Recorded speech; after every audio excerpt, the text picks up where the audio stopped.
Welcome to MRN's live coverage from the famed Indianapolis Motor Speedway for today's Brickyard 400. NASCAR Winston Cup racing from the Brickyard. It doesn't get much better than this, Barney. Well, every little boy has a dream of one day racing here at Indy, and what an exciting experience for the rookies who are getting to do it for the first time. Ken Schrader would like to break this run of bad luck he's been having at the speedways. Yeah, I have been surprised to see him run so poorly on these tracks. I can only imagine how he feels. The Coca-Cola car will try for another top 5 finish in this one. You know, people get so concerned with wins. Me, I'll take consistent top 5s all year long over a win. Besides, when you're constantly finishing in the top 5, a win is just around the corner. Ricky Craven is having some trouble in the points this year. And of course, nobody wants to be on the bottom of that points list. He'll have to work extra hard to pick up spots. Not an easy task to dig yourself out of a hole in this series.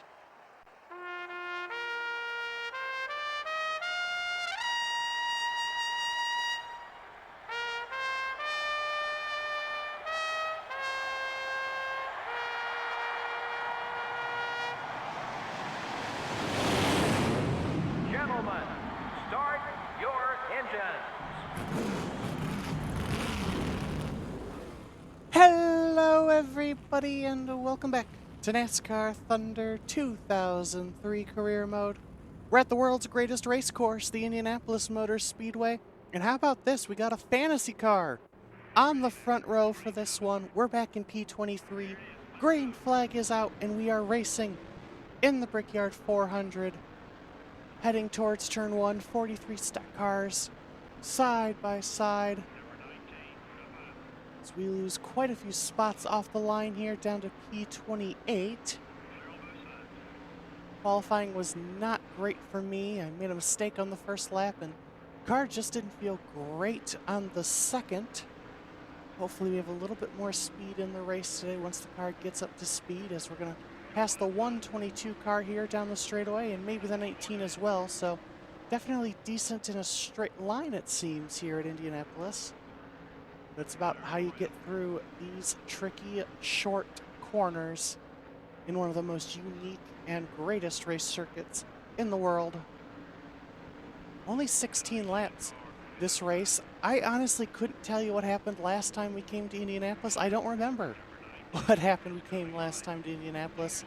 It was our rookie season though, so I'm gonna say it wasn't great. As championship leader Dale Jr., he's way back down here in 24th. Jeff Gordon, who's been having a recent strange string of runs, including some interesting incidents at Sonoma with us, and got into him at New Hampshire, and then he flipped last week at Pocono. I'm surprised we have not had more contact yet. I say as we make a little bit of contact with Ricky Rudd as, whoa, Bill Elliott gets loose and into the side of Jimmy Spencer. Lap 2 coming to an end here. Ricky Rudd trying to take a look down to our inside, but we're holding him off for now. Get underneath Spencer as well as Elliott. Make a little bit of contact with Elliott. Spencer comes back down the inside. He's trying to take the spot from us. And we're going to let him have it because there's just no grip in that second lane for the player. Rudd follows him through. Gordon took a look to the outside, but we'll block him for now. If you missed the previous episode at Pocono, it's a pretty good one. Ran really consistent and solid the whole race. Literally the only time we left the top 10 would be during the pit stops. Hopefully we can get our way up a little bit closer towards the front. Don't think we'll have top 5, but if we can get a solid top 20, top 15, I'd be happy with that, because these are the tracks that still need the most work for us. Of course, after this, if I'm not mistaken, is Watkins Glen, which we got a pole at last year, so I have a good feeling about that. Get underneath the 23 of Wimmer here, putting our way into 19th. Solidly making our way through the field right now, as so is Dale Jr. and Jeff Gordon, who's just following us through right now. 3.5 laps complete. Past Ricky Rudd here. Dale Jarrett's right here, so... Oh, Gordon into the wall behind us. As I said, he's been having a string of odd races lately with a lot of accidents. And there's another one. Jeff Gordon into the wall, but no caution. We stay green. Make a little contact with Mikey as both myself and Junior get past him. And I was trying to say, here's Dale Jarrett, so this really doesn't really do anything for Jarrett. Points-wise, they're both stuck in the back here. They both need to start making their way forward. So we take a look to the inside of Jarrett into one. Oh, bit of contact there. We got right into the back of him in turn 2. Now Dale Jr. taking the spot on the high side. Whoa! Ken Schrader held up the line a little bit and it caused a bit of a blockage. This car is starting to tighten. It's starting to really get tight. And now we're losing spots. I am going to need to come in soon, I think, because we are going to need to loosen this car up, as I think Bobby Labonte and Michael Waltrip just made contact. As to me, it would seem a little odd to pit, but it's only a 16-lap race, so I guess cars are going to start coming in now. Down the front straightaway, we get 2 of our spots back, up back to P18. You can see the car tightening up. Really struggling to stay on the bottom. As Bobby Labonte comes underneath us, he'll retake that position. The 18 car is still there. Mikey trying to have a look, but we'll block him there. Draft with Labonte here down the straightaway, past Ken Schrader. Oh man, I am on the brakes so much and we still cannot stay on the bottom. The car is, whoa! Ahead, I think Dale Jr. just got into somebody. But yeah, really having a hard time right now, as I don't think anybody else coming down pit road this lap, but the guys are now leaving the pits. 10 laps to go here at Indianapolis, currently running P18. Not too bad. We started, what, P23, I believe. Man, the car just does not want to stay to the bottom. I think we'll go ahead and maybe come in on this lap if not too many cars decide to come down.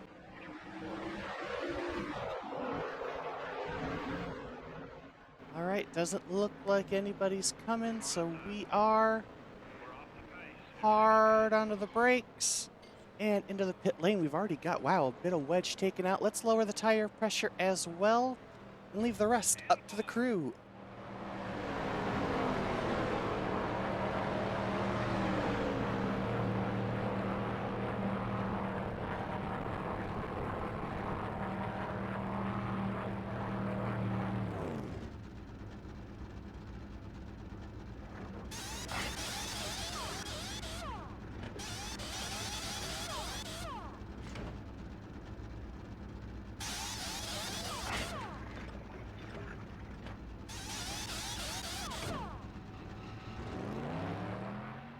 Doesn't really look like anybody else is coming in, so we're coming out with these cars that already pitted coming out in front of us.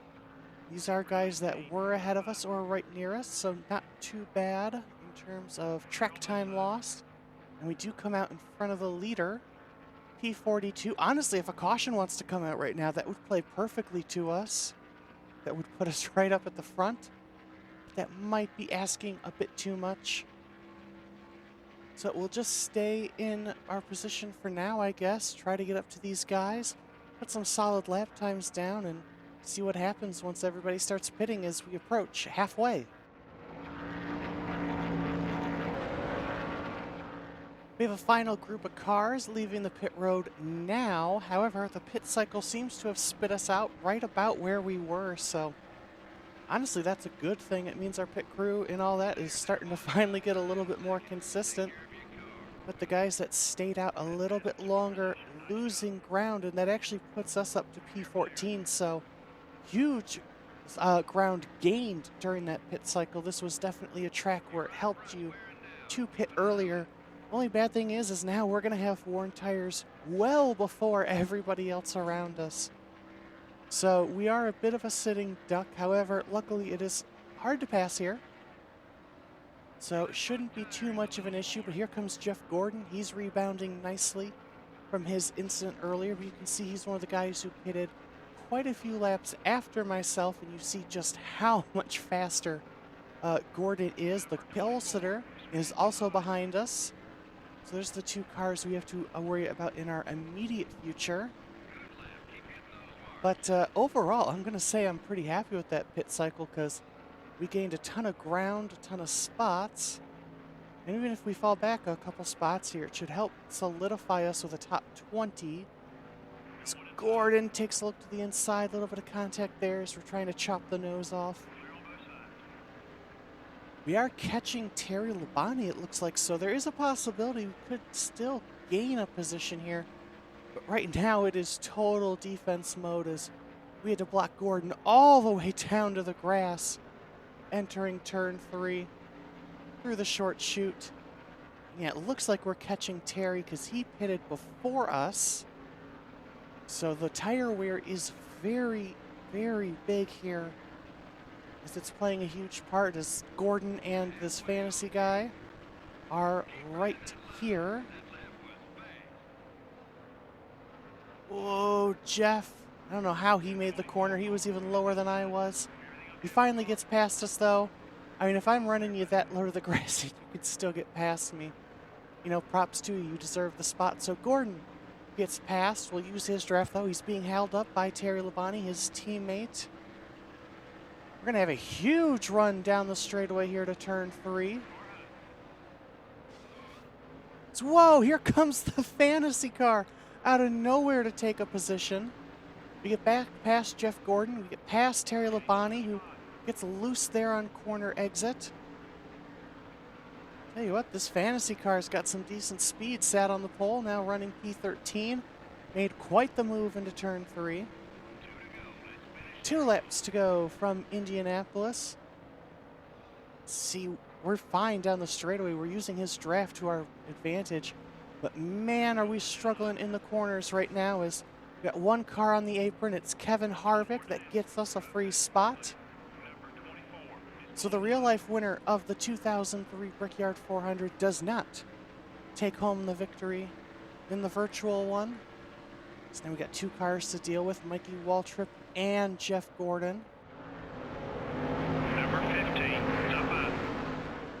Mikey going to the outside here on us. White flag is out. Whoa, Mikey into the wall. Gonna hold Jeff off a little bit more here. White flag, 1 lap to go here at Indianapolis. Having to basically park it on the apex now. Here comes Jeff back to the outside rather. Gonna make contact with us as here comes Ryan Newman on the outside. Make a bit of contact with him. Got no one to draft with here. Cut line right there behind Newman. Oh, that actually gave us way too much speed into the corner. We're going to lose quite a few spots. Kurt Busch, Bill Elliott get past, still holding off Michael Waltrip for now, and it looks like we may be able to. So from P23 on the grid up to 17th, not too bad at a track that's pretty hard to pass at, and for having extremely worn tires. P17 in the Brickyard 400, not bad at all, as Mark the Kid Martin takes first, and Dale Jr. up to 5th. Not a single caution lap was run in the whole race. Yeah, and that can be physically exhausting to these drivers. Not only do the cautions give them a chance to catch up on the racetrack, it also gives both their minds and their bodies a little break. They've all got to be drained after that one. The Coca-Cola car really did a fantastic job keeping his car away from trouble all race long. Yeah, you never quite know what's going to happen in these NASCAR Winston Cup races. When you finish a race and your car still looks brand new, you've done one heck of a job as a driver. We hope you enjoyed today's broadcast of NASCAR Winston Cup Racing on MRN, the voice of NASCAR. We do, in fact, have Watkins Glen after this race here today, so that helps us because that should be a very good track for us.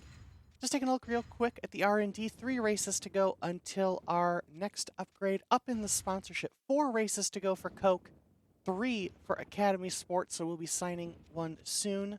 I have a feeling we might be heading into package territory. So it'll just be for like a one race deal maybe. But we will see. So that is going to do it for this video. If you enjoyed it, be sure to leave a like, subscribe so you don't miss what could be a very good episode for us next time at Watkins Glen. I will see you guys in the next video. Bye.